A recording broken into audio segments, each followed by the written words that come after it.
Good morning student. 12th accountancy में डिसॉल्वेशन of partnership का chapter चल रहा था। उसमें जो क्वेश्चन हम आज एक लेकर के आए, जिसमें ऐसा क्वेश्चन है कि कोई साझेदार यानी कि कोई पार्टनर असेस्ट को भी ले लेता है, एक असेस्ट भी ले लेता है, और एक उसमें से एक और चीज़ भी इस क्वेश्चन में, जिसमें साझेदार की पत्नी का लोन भी दिया गया है, किसी आउटसाइड व्यक्ति यानी कि थर्ड पार्टी का लोन भी दिया गया है। देखिए, A and B and C were in partnership sharing profit in the ratio of 2:1:1।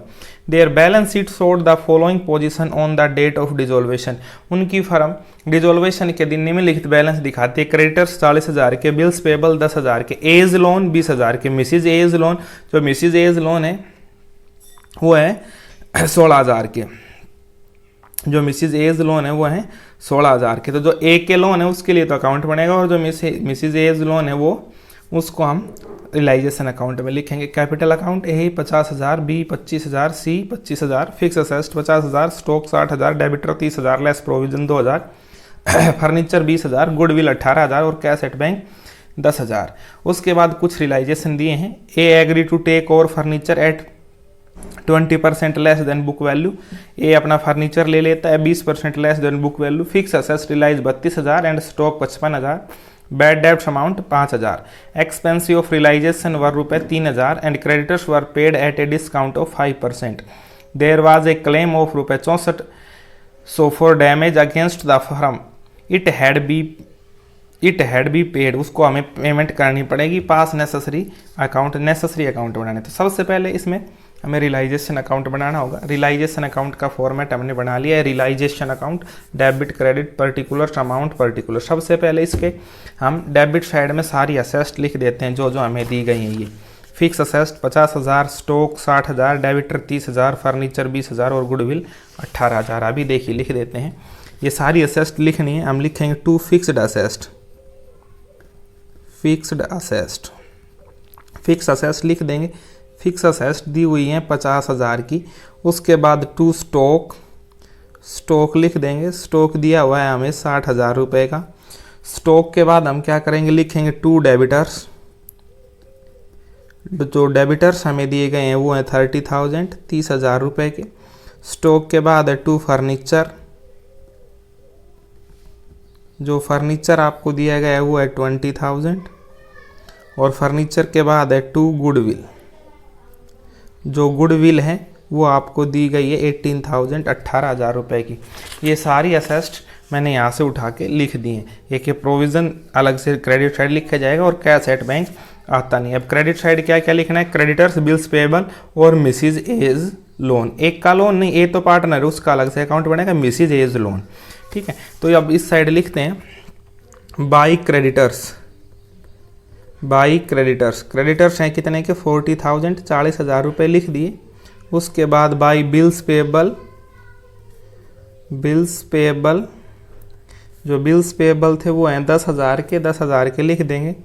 By Mrs A's loan. Mrs A का लोन है 16,000 रुपये, वो लिख दिया। जो ए का लोन था वो पार्टनर है, वो अलग से लिखेंगे। उसके बाद है एक ये बाई प्रोविज़न जो बैड डेब्ट्स का बनाया गया है 2,000 रुपये, ये लिखेंगे यहाँ। बाई प्रोविज़न हमने लिख दिया 2,000। ठीक है, ये सारी चीज़ हमने इससे लिख दी। बैलेंस शीट से उठा के जो जो चीज़ें हमें इस बैलेंस शीट से उठा के लिखनी थी लिख दी। बैलेंस शीट से ये चीज़ें लिखने के बाद अब हमारे पास आता है कितने में क्या क्या बेचा। पहला है A agree to take over furniture 20% less than book value. A ने फर्नीचर ले लिया, तो यहाँ लिखेंगे बाई एज कैपिटल अकाउंट।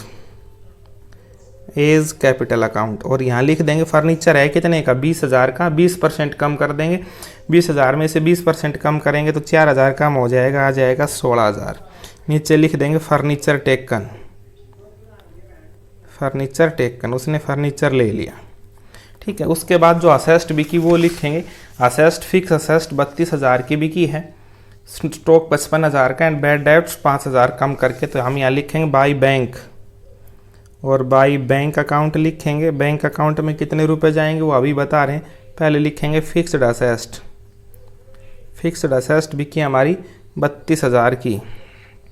उसके बाद हमारा स्टॉक हमारा है 55,000, 55,000 का। और उसके बाद हमारे डेबिटर्स डेबिटर्स कितने के जाएंगे देखिए, डेबिटर्स टोटल 5,000 के बैड डेब्ट हो गए, टोटल डेबिटर्स थे 30,000 के, तो कितने के बच गए 25,000 के। और इस प्रकार इनका टोटल आएगा आपका 1,12,000 रुपये। बैंक में कितने आएंगे 1,12,000 रुपये आपके बैंक में आ जाएंगे। अब लाइबिलिटी साइड आ जाइए, एक्सपेंसिव ऑफ रियलाइजेशन वर रुपये 3,000। तो सबसे पहले तो ये लिखेंगे to bank account, bank account और ब्रैकेट में लिखेंगे रियलाइजेशन एक्सपेंसी। मैंने शॉर्ट फॉर्म में लिख दिया, रियलाइजेशन एक्सपेंसी की पेमेंट कर दी कितने की 3,000 की। उसके बाद है टू बैंक अकाउंट और इन क्रेडिटर्स की पेमेंट करेंगे, ब्रैकेट में लिखेंगे क्रेडिटर्स, क्रेडिटर्स की पेमेंट कर देंगे। बुक में लिखा है कि कितने की करनी है 5% लेस, 5% कम की। तो 40,000 का 5% कम कर देंगे, 40,000 के हैं, 40,000 का 5% कम करेंगे तो 2,000 कम हो जाएगा, ये आ जाएगा 38,000। ये तो आपको कैलकुलेशन खुद से करनी पड़ेगी, नहीं तो वीडियो बहुत लंबा हो जाता है। उसके बाद लिखेंगे टू, एक डैमेज क्लेम था 6400 रुपये का फर्म के अगेंस्ट, जिसकी पेमेंट करनी पड़ेगी, लिखेंगे to bank account, bank account. उसके बाद है डैमेज क्लेम, डैमेज क्लेम था कितने का 6400 रुपये का, वो लिख दिया हमने, ठीक है। उसके बाद अब देखिए ये तो सारी चीज़ें वो थे जिनके बारे में कहा गया था, हमने लिख दिया। अगर किसी असेस्ट को बेचने के लिए नहीं कहा गया तो उसे हम नहीं बेच सकते, लेकिन किसी लाइबिलिटीज़ की पेमेंट के लिए नहीं कहा गया तो उस लाइबिलिटी की पेमेंट हमें करनी पड़ेगी खुद से। तो यहाँ जो लाइबिलिटीज़ हैं वो दो बच गई हमारे पास, एक तो बिल्स पेबल और एक मिसिज एज लोन, इनकी पेमेंट और करेंगे। तो यहाँ लिखेंगे टू बैंक अकाउंट और ब्रैकेट में लिखेंगे बिल्स पेबल, बिल्स पेबल की पेमेंट कर दी 10,000 के थे 10,000 की, ठीक है। उसके बाद लिखेंगे टू बैंक अकाउंट और बैंक यहाँ हम पेमेंट कर देंगे किसकी, Mrs A's loan, Mrs A's loan था 16,000 रुपये का, उसकी पेमेंट कर देंगे, ठीक है। अब हम क्या करेंगे, इस रियलाइजेशन अकाउंट का दोनों साइड का टोटल करके देखेंगे, दोनों साइड का टोटल करेंगे किस साइड का ज़्यादा आता है। तब इसका हम दोनों साइड का टोटल करते हैं तो इसका टोटल क्रेडिट साइड का ज़्यादा आता है, डेबिट साइड का कम आता है। वो आप करके देखें, मैंने रफ में करके देखा तो पाया कि यहाँ आएगा ये 2,51,400 और इस साइड का भी कितना आना चाहिए फिर 2,51,400, लेकिन आ नहीं रहा। इस साइड का टोटल अगर आप ऊपर तक करेंगे तो 96,000 आएगा। 96,000 के बाद हम क्या लिखेंगे, by capital account, capital account और ब्रैकेट में लिखेंगे loss on realisation, loss on realisation. कितना लॉस होगा, ये आपका जो टोटल लॉस आपका आएगा कुल मिला के 55,400, 55,400 रुपये का लॉस होगा। उनको हम कैपिटल अकाउंट में ट्रांसफ़र कर देंगे। किन किन के कैपिटल, जो पार्टनर है ए बी और सी, ए बी सी के कैपिटल अकाउंट में उसको उनके ओल्ड रेशियो, इनका ओल्ड रेशियो था 2:1:1, उसमें इस 54,000 को बांट के लिख देंगे। 54,000 को जब बांट के लिखेंगे तो आप बांटने के बाद आपका आएगा 27,700, 13,850 और दूसरे का 13,850। ये आप डिवाइड कर लें, उसमें मैंने करके देखा 2:1:1 में इनको डिवाइड कर दिया। अब इससे आगे इसमें हम ये करेंगे इनका A's loan account, capital account वगैरह सब। एज लोन अकाउंट करने के लिए क्या लिखेंगे, ए का लोन कितने का था, देखिए ए का लोन यहाँ हमारे पास था 20,000 का, ठीक है। हम यहाँ लिखेंगे इसके credit side by balance brought down और ये जो 20,000 रुपये का लोन था ये यहाँ लिख देंगे। इस साइड इसकी पेमेंट कर देंगे टू बैंक अकाउंट और बैंक से इसकी पेमेंट कर दी, ये लिख दिया है 20,000। उसके बाद इसमें कुछ नहीं करना, दोनों साइड का टोटल कर देंगे और वो टोटल दोनों साइड का करना क्या है, दोनों साइड एक एक आइटम लिखा है 20,000। इस प्रकार लोन अकाउंट बनाना था, जो आसान था, बना सकते हैं, ठीक है। उसके बाद अब आते हैं इनके कैपिटल अकाउंट। कैपिटल अकाउंट बनाने के लिए क्या करेंगे, पहले कैपिटल अकाउंट का फॉर्मेट बनाएंगे, उसमें लिखेंगे partners capital account debit credit particulars ABC हमने सब लिख दिया। सबसे पहले आप लिखेंगे कैपिटल का बैलेंस, यहाँ लिखेंगे बाई बैलेंस ब्रॉट डाउन। इनके बैलेंस हमें दिए गए हैं 50,000 के, उसके बाद है ये 25,000, 50,000, 25,000 और लास्ट वाले का भी है 25,000। इस प्रकार इनके बैलेंस दिए गए हैं। ये थोड़ा गलती से 50 लिख दिया था, 25,000 है। इसके नीचे लिख देते हैं, चलो काट के 25,000, 25,000। ठीक है, ये ऊपर वाला कुछ भी नहीं है। अब देखिए ये कैपिटल उठा के लिखी 50,000, 25,000 और 25,000। उसके बाद देखिए कोई ऐसी चीज़ इस बैलेंस शीट में डिवाइड करने के लिए हमें दी गई है? नहीं दी गई, नहीं प्रॉफिट है, नहीं कुछ भी है, नहीं जर्नल रिजर्व वगैरह कुछ भी नहीं। अब जो रियलाइजेशन में हमें जो लॉस हुआ था वो लिखेंगे, प्रॉफिट क्रेडिट साइड लिखते हैं। अगर यहाँ लॉस हुआ है पहले क्रेडिट में लिखा था, यहाँ डेबिट में लिखेंगे, क्या लिखेंगे? To realisation, to realisation. और हमें कितना लॉस हुआ? ए को हुआ 27,700, बी को हुआ 13,850 और सी को हुआ 13,850। तीनों का लिख दिया। उसके बाद लिखेंगे to realisation,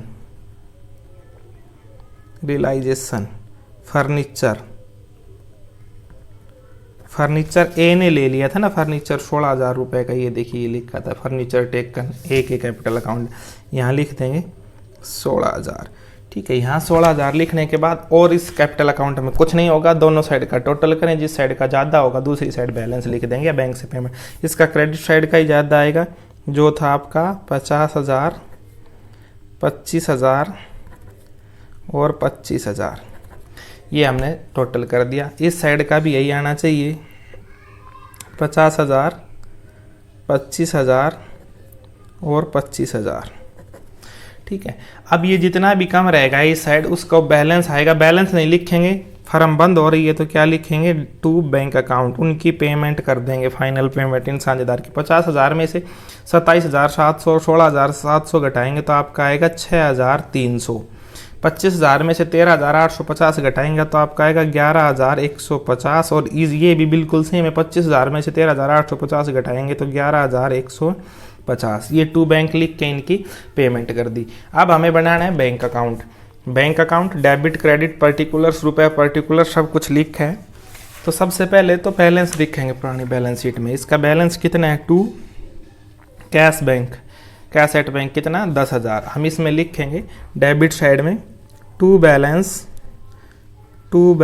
broad down, B/D, B/D हमने लिख दिया। कितना? 10,000 बैलेंस था, हमने 10,000 लिख दिया। उसके बाद आपके रियलाइजेशन अकाउंट में आ जाइए। इसके क्रेडिट में कहीं भी आपको बैंक लिखे, वो बैंक अकाउंट के डेबिट में लिख देंगे। एक जगह लिखा है बाई बैंक, कितने का? 1,12,000 का, यहाँ लिख देंगे टू रियलाइजेशन, टू रियलाइजेशन। और इसके नीचे लिख देंगे असेस्ड रियलाइज्ड। असेस्ड भी की थी, उससे हमें रुपये आए कितने? 1,12,000 रुपये। ठीक है, अब इसके देखिए डेबिट में कितनी बार बैंक लिखा है? 1, 2, 3, 4, 5। ये 5 के 5 बार इतनी अमाउंट से इसके क्रेडिट साइड में हम लिखेंगे बाई रियलाइजेशन अकाउंट,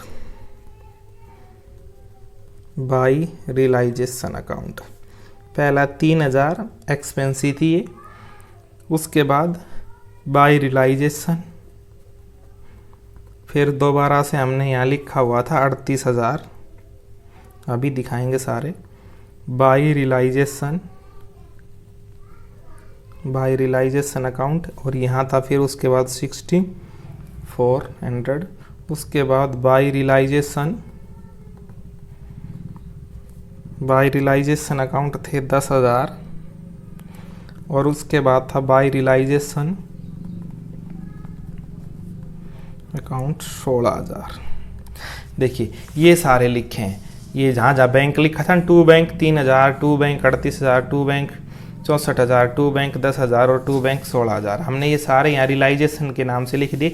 चाहे तो आप इनके आगे ये जहाँ रियलाइजेशन लिखा है ये भी लिख सकते हैं। ये रियलाइजेशन एक्सपेंस के थे, ये क्रेडिटर के, ये डैमेज क्लेम, ये बिल्स पेबल और ये मिसेज एज लोन, ये सभी लिख सकते हैं, लेकिन मैंने लिखा नहीं। उसके बाद देखिए अब एज लोन अकाउंट में भी एक बार बैंक लिखा है। क्या लिखा है? डेबिट में, तो यहाँ क्रेडिट में लिख देंगे by A's loan account. A's loan account कितने का लिखा है? 20,000, 20,000 लिख दिया। उसके बाद इस कैपिटल अकाउंट में सभी को और पेमेंट की गई। ये लिखा है टू बैंक, एक के कैपिटल अकाउंट में, बी के में और सी के में। यहाँ भी एक बार इसको लिख देंगे by A's capital account, by A's capital account 6300, by B's capital account, B's capital account 11,150 और by C's capital account, by C's capital account 11,150। ये जो यहाँ से उठा के हमने लिख दिया। अब इसका क्या करेंगे, दोनों साइड का टोटल करेंगे, बराबर आया तो क्वेश्चन सही है, नहीं तो गलत है। और इसका आपका निश्चित रूप से बराबर ही आएगा। इसका आंसर आएगा आपका 1,22,000। इसका साइड का तो कंप्लीट 1,12,000 और 10,000 जोड़ेंगे 1,22,000 और इस साइड का भी आएगा 1,22,000।